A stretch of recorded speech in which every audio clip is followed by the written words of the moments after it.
To Punk 5 Pop. I am Punk 5, and today we are going to look into whether or not the Banished should trust the Jackals in Halo Infinite. So recently, we had the release of an 8-minute gameplay demo of Halo Infinite where we see the Master Chief facing off against a number of shield-wielding Jackals, or Kig-Yar, as their species is called. Now, in terms of gameplay, seeing Jackals was no real surprise. The Kig-Yar have been part of the series since Halo CE. I think a lot of us still have Nom-style flashbacks of Jackal snipers in Halo 2. Gods know I do. May I never try and do a Halo 2 Legendary run, because curse those little bastards. The mischievous little monsters have been a pain in the ass from Halo's beginning. Shockingly, that's been true in Halo's extended universe as well.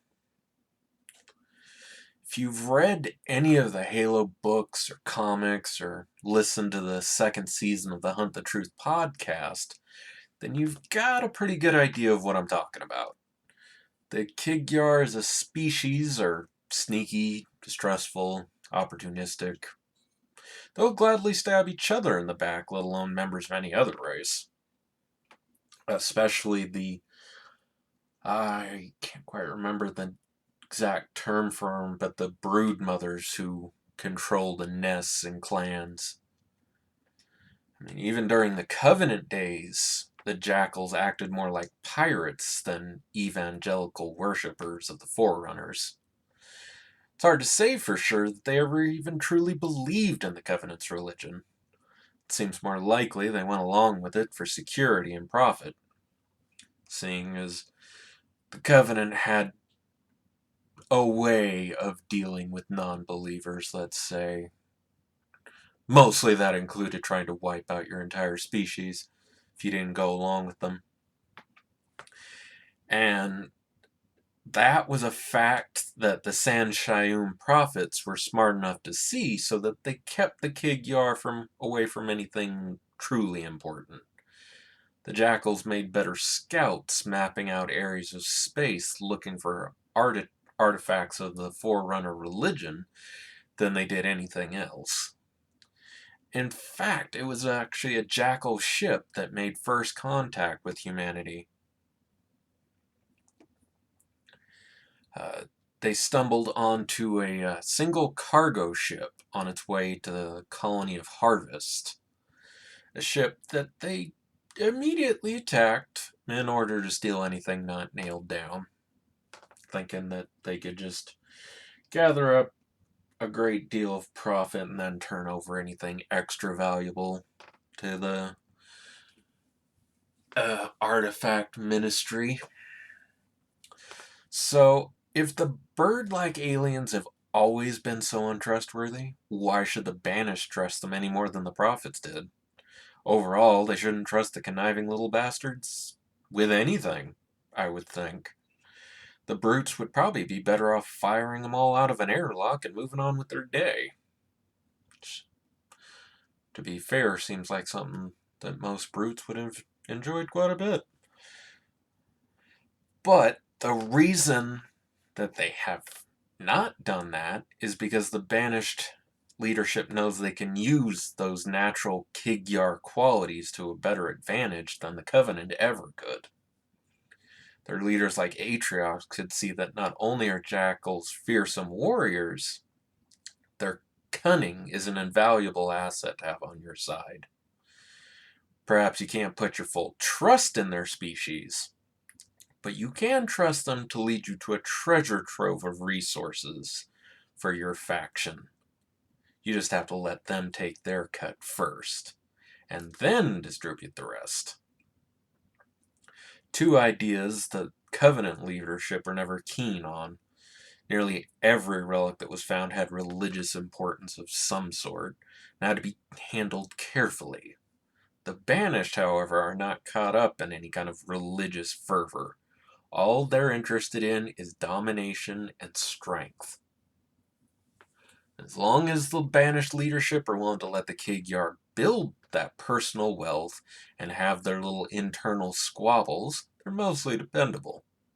It's what makes the Banished fundamentally different from the Covenant. They're willing to let their member species express those unique traits without pressure to conform.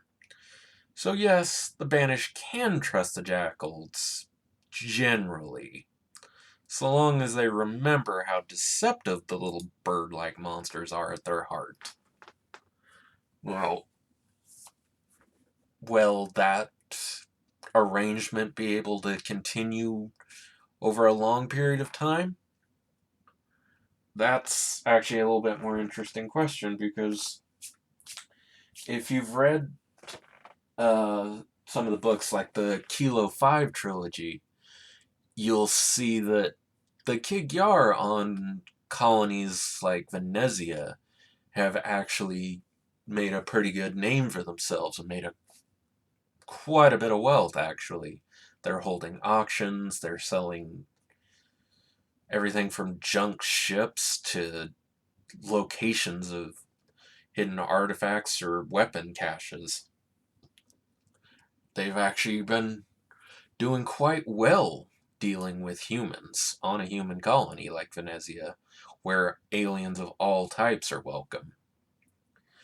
So with the Banished going on this absolute warpath against humanity, is that not going to cut in to the Jackals' profits?